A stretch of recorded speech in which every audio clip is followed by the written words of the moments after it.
Lição 3. O batismo no Espírito Santo. A paz do Senhor para todos, sejam bem-vindos à lição número 3 desse trimestre, que tem por título O Batismo no Espírito Santo. O texto áudio diz o seguinte: porque na verdade João batizou com água, mas vós sereis batizados com o Espírito Santo, não muito depois destes dias. É importante, irmãos, entender o seguinte: primeiro, convém deixar claro, em uma linguagem que nós usamos com muita frequência, batismo no Espírito Santo, mas na verdade o substantivo não aparece no Novo Testamento. Lá fala batizar no Espírito Santo, ser batizado no Espírito Santo. Isso não altera nada, tudo bem, só para que o irmão e a irmã tomem conhecimento disso, porque às vezes é mais apropriado você usar o verbo, usar ser batizado no Espírito Santo, batizar no Espírito Santo. E batismo no Espírito Santo não tem problema nenhum usar, não está errado não, mas dependendo do contexto, usando o verbo fica melhor. Então, o que é importante o crente saber sobre o batismo no Espírito Santo, ou ser batizado no Espírito Santo? É uma expressão que pentecostais e não pentecostais usam, mas há conceitos diferentes. É uma questão que já vinha sendo discutida desde os primórdios do pentecostalismo moderno. Na Rua Azusa, no avivamento da Rua Azusa, um pouco antes, lá em Topeka, no Kansas, com o Parham, o Charles Fox Parham, que buscava por todos os meios saber como é possível descobrir que alguém foi batizado no Espírito Santo. Também o que é o batismo no Espírito Santo. Havia muitas discussões, na verdade eram uma busca para conhecer a veracidade dos fatos. Então, o movimento de santidade, o movimento holiness, com aquela ideia da segunda bênção, que era a santificação, que já vinha desde Wesley, muito bem, na Rua Azusa, com a descida do Espírito Santo, com o batismo no Espírito Santo. Então se pensava que o batismo no Espírito Santo era a terceira bênção ou a terceira graça. Até hoje você vê que William Seymour, ele morreu em 1922, defendendo essa teoria da terceira bênção.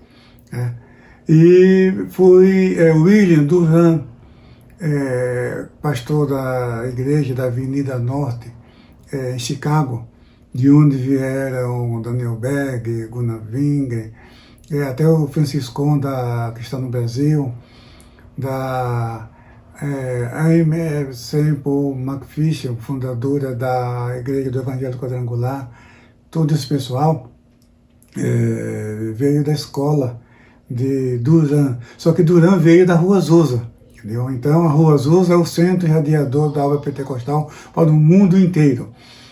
Seymour profetizou, na verdade foi lá em Los Angeles que Durham foi batizado no Espírito Santo, numa reunião dirigida por Seymour, e Seymour profetizou para ele, dizendo que onde ele pregasse e impusesse suas mãos, Jesus batizaria com o Espírito Santo, e essa promessa se cumpriu. Muito bem. Então, só que Durham, ele fez uma revisão nessa teologia que veio do movimento de santidade, da terceira bênção, batismo no Espírito Santo como terceira bênção. E Durham falou, não, batismo no Espírito Santo é a segunda, é uma bênção separada da salvação, porque o que o movimento necessitava era o seguinte, que a santificação era a segunda bênção. Aí com a manifestação do Espírito Santo, com o batismo no Espírito Santo, com o início ali, não somente na Rua Azusa, mas também na escola bíblica de Parham, quando a irmã Agnes Osman foi batizada no Espírito Santo, no dia 1º de janeiro de 1901, quando ela recebeu o batismo no Espírito Santo, era o início do século. Por isso que nós afirmamos que o século XX é o século do Espírito Santo. Muito bem. E aí, Paran descobriu que a maneira de saber, a evidência inicial do batismo no Espírito Santo é falar línguas. É o falar línguas. Muito bem. Então, isso aí já ficou claro. E a Rua Azusa adotou isso. Se bem que Seymour mudou um pouco, ele dizia que tá bom, a pessoa falar línguas, está batizada no Espírito Santo, mas que não era só isso. Tem ainda o fruto do Espírito, tem a conduta, e nós cremos isso também. Na nossa declaração de fé fala que falar línguas é a evidência física inicial. Não somente inicial, porque existe também uma evidência fixa, permanente, entendeu? Muito bem, mas não é esse o caso aqui. O que eu quero chamar a atenção de cada um de vocês é o seguinte. Primeiro, o batismo no Espírito Santo, essa expressão aparece 7 vezes na Bíblia, ou seja, o verbo, né, batizar ou ser batizado no Espírito Santo 7 vezes. E na lição de vocês você vai encontrar isso. Nos evangelhos sinóticos, nós temos isso quando João Batista, o texto que eu li do texto áureo, essas passagens paralelas do ministério de João Batista, que ele fala que aquele que vem após mim é mais poderoso do que eu, esse vos batizará com o Espírito Santo e com fogo. Isso está em Mateus, está em Marcos, está em Lucas.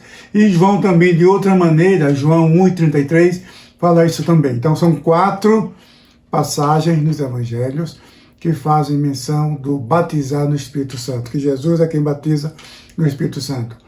A 5ª passagem está em Atos, no capítulo 1, versículos 4 e 5, quando Jesus está dando os últimos preparativos para os seus discípulos antes de voltar para o céu, que é citada essa passagem de João Batista. Muito bem, essa é a 5ª vez. E a 6ª vez, ainda em Atos 11, versículos 15 e 16, quando Pedro explica para os apóstolos de Jerusalém que Cornélio também recebeu o batismo no Espírito Santo, falou línguas, e ele usa o termo também ser batizado no Espírito Santo, porque Pedro cita a passagem de Lucas 1:5, que é uma citação da mensagem da promessa de João Batista. Muito bem, até aí temos 6 vezes. Agora o que acontece, e isso é importante saber, é que o apóstolo Paulo usa essa expressão uma vez, ser batizado no Espírito Santo, uma vez. Primeiro aos Coríntios, capítulo 12 e versículo 13. Só que a passagem aí, ela é iniciática, o que significa? Ali, a tradução, isso no livro, aqui o Verdadeiro Pentecostes, eu apresento uma avaliação exegética. É muito importante você estudar isso. É que o que o apóstolo Paulo quer dizer com batismo no Espírito Santo, ali sim é iniciático. Ele está falando da salvação. Quando nós recebemos a Jesus Cristo como nosso Salvador, o Espírito Santo nos batizou. Quer dizer, nós não fomos batizados no Espírito Santo, mas batizados pelo Espírito Santo. É diferente. Então essa construção se distingue das outras 6 construções, as dos Evangelhos e as 2 de Atos. E isso é bom ficar claro, que você saiba responder, porque os teólogos e leigos também, não pentecostais, ensinam que o batismo no Espírito Santo é sinônimo de salvação. E não é, está errado. O batismo no Espírito Santo é uma capacitação do Espírito pós-conversão. É pós-conversão. E como sabemos disso? Você vê, no dia de Pentecostes, quem foi batizado ali? Quem foram batizados? Os discípulos e discípulas de Jesus. Você quer me dizer que eles não eram crentes? Quer dizer que é ali que eles foram salvos? Não faz sentido.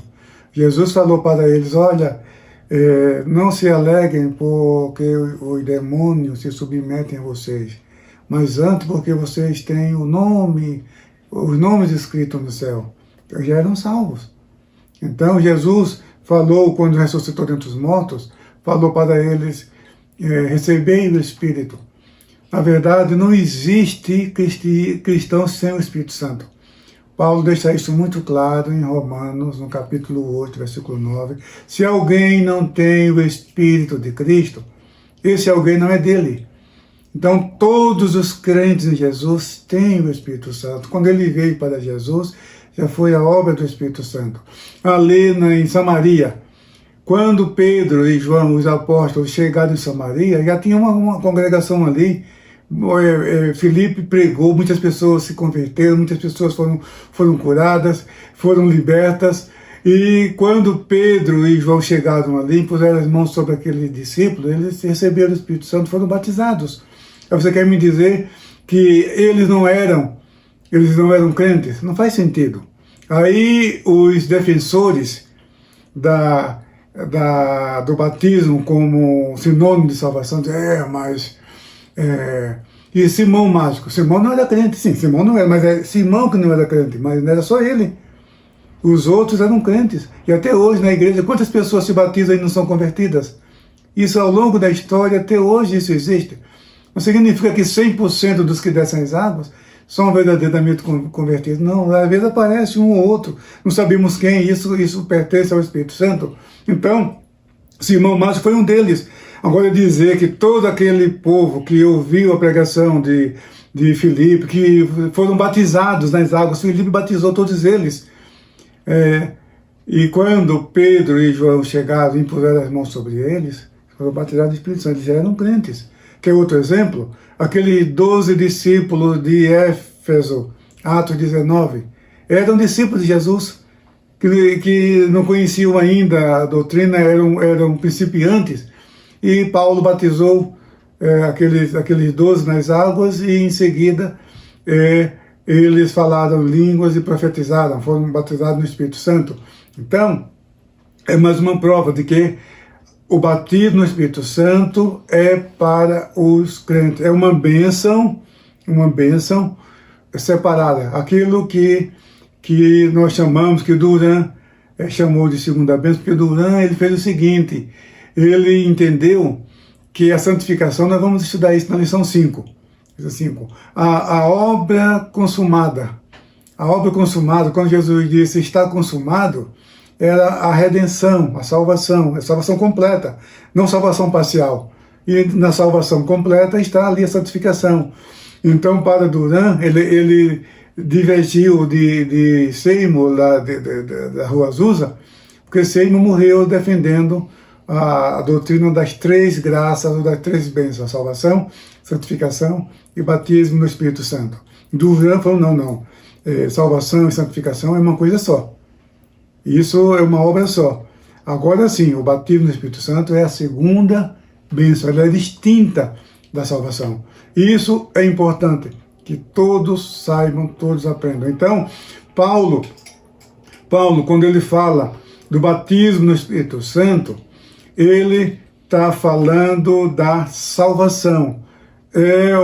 A doutrina, o ensinamento, é isso que precisa ser esclarecido com muito cuidado, com muita cautela.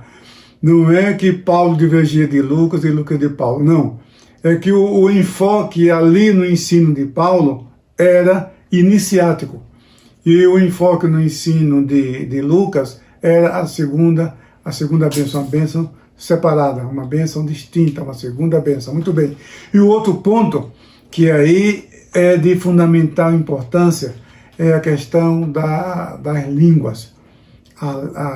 O falar línguas é a evidência física inicial do batismo no Espírito Santo. Então, muita gente fala, não, eu me alegro no Espírito, e por isso eu sou batizado no Espírito Santo. Não, irmão. Fala línguas. Existem pentecostais e gente graúda aí por esse mundo afora. Não da nossa denominação, claro, mas que são pentecostais. Falam que, tá bom, falar línguas é realmente pentecostalismo, está batizado no Espírito Santo, não nós temos a menor dúvida, mas que é um dos sinais, não, é o sinal, é a evidência física, visível, do batismo no Espírito Santo, o falar língua. Isso é Atos dos Apóstolos, capítulo 2, versículo 4. E todos foram cheios do Espírito Santo e começaram a falar em outras línguas, conforme o Espírito Santo lhes concedia que falassem.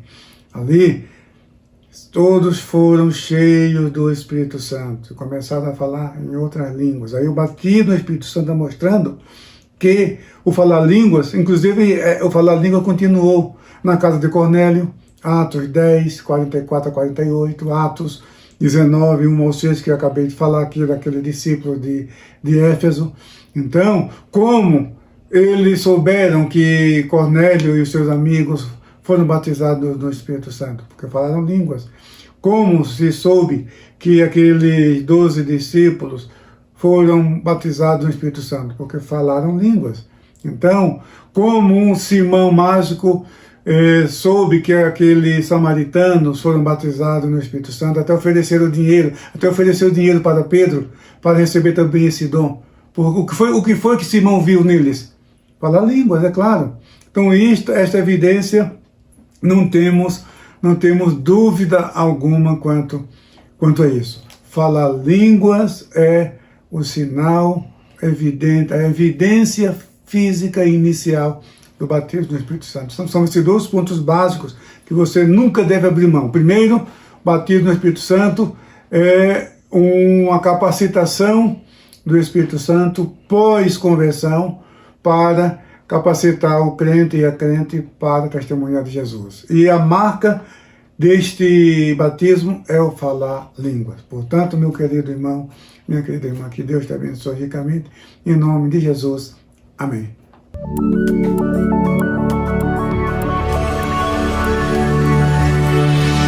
CPAD